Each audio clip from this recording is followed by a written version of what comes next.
नमस्कार, मैं हूं आपके साथ अनुष्का राय और आप देख रहे हैं रीडर्स फर्स्ट न्यूज। छत्तीसगढ़ सर्व विभागीय संविदा कर्मचारी महासंघ एवं छत्तीसगढ़ प्रदेश स्वास्थ्य कर्मचारी संघ इकाई रायगढ़ के संयुक्त तत्वावधान में अपनी मांगों को लेकर मिनी स्टेडियम से रैली निकाली और शहर के प्रमुख चौक चौराहे से होते हुए कलेक्टर कार्यालय रायगढ़ पहुंचे और मुख्यमंत्री भूपेश बघेल के नाम डिप्टी कलेक्टर शिव कुमार कंवर को ज्ञापन सौंपा गया। ताज़ा जानकारी के अनुसार आज भूपेश सरकार की कैबिनेट बैठक में करीब 20 प्रस्ताव पर मुहर लगा दी गई, जिसमें सबसे अहम प्रस्ताव में से एक राज्य सरकार के कर्मचारियों को 5% महंगाई भत्ता देना शामिल है। मालूम हो कि भूपेश सरकार की इस कैबिनेट बैठक की काफ़ी दिनों से चर्चा थी। आगामी विधानसभा के मद्देनजर यह बहुचर्चित और बहुप्रतीक्षित बैठक आहूत अहम मानी जा रही थी।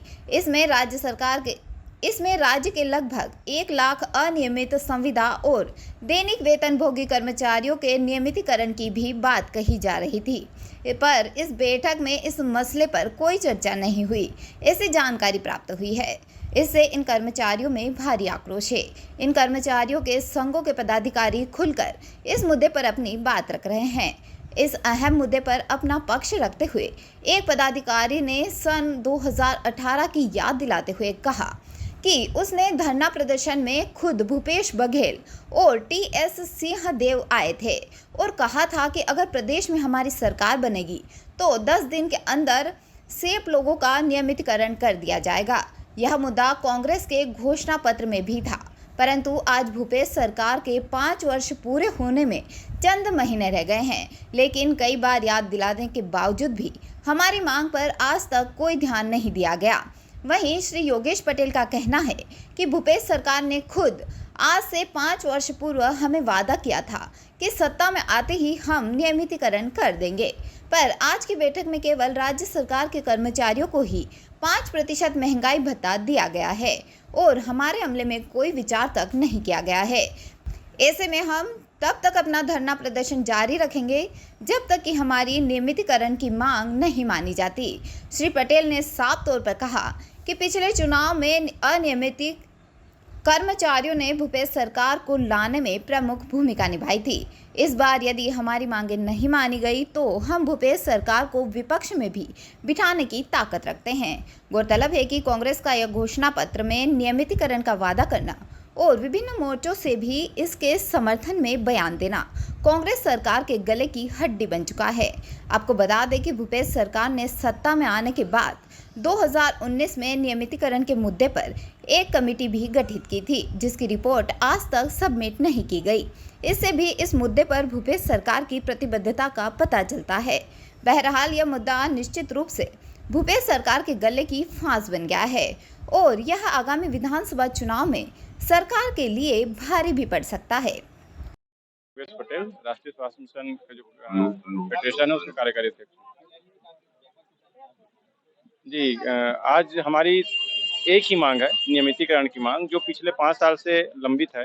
भूपेश सरकार ने जब कांग्रेस की गवर्नमेंट नहीं आई थी, जब भाजपा की सरकार थी, जब हम इसी चीज़ के लिए, नियमितीकरण के लिए ही जब अपने हड़ताल पर थे, हमारे आंदोलन में थे, तब उन्होंने हमारे ही मंच में आकर घोषणा किया था कि जब हमारी सरकार बनती है तो हम 10 दिन के भीतर में हम आपको नियमित करेंगे। लेकिन अभी तक 5 साल हो गए, उनके काम में जू तक नहीं रेंग रही है। हम इतने बार उनसे मांग कर चुके हैं, लेकिन अभी तक उनके द्वारा किसी प्रकार की घोषणा नहीं की गई है। और अभी जो न्यूज मिली है कैबिनेट की बैठक, उसमें सिर्फ रेगुलर कर्मचारियों के 5% महंगाई भत्ता बढ़ाया गया है, तो अभी तक उनके दिमाग में अनियमित कर्मचारियों के लिए कुछ भी नहीं है। तो आज से हम ये घोषणा कर रहे हैं कि हम वैसे भी अनिश्चितकालीन हड़ताल पे बैठे हुए हैं और जब तक हमारी मांग पूरी नहीं होगी, जब तक हमको नियमित नहीं किया जाएगा, तो हम अपने हड़ताल से, अपने आंदोलन से वापस नहीं आएंगे। चाहे उसके लिए हमको जो भी कीमत चुकानी पड़े, हम कीमत चुकाएंगे। और आपको ये भी बता दूं मैं कि पिछले बार हमने उनकी घोषणा, उनके आह्वान पे ही हम प्रत्यक्ष या अप्रत्यक्ष रूप से कांग्रेस गवर्नमेंट को लाने में अपनी भूमिका निभाई थी सारे अनियमित कर्मचारियों ने।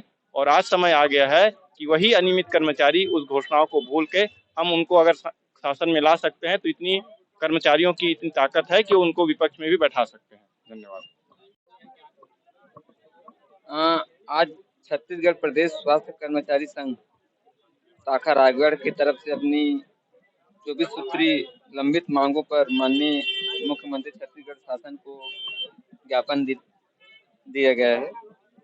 और इसी प्रकार छत्तीसगढ़ सर्व विभागीय संविदा कर्मचारी महासंघ की ओर से भी अपनी माननीय मुख्यमंत्री छत्तीसगढ़ शासन को नियमितीकरण किए जाने के संबंध में ज्ञापन दिया गया है और इनको बजट में जल्द शामिल करने के लिए, जो भी बजट सत्र है तो उसमें शामिल करने के लिए अनुरोध किया गया है।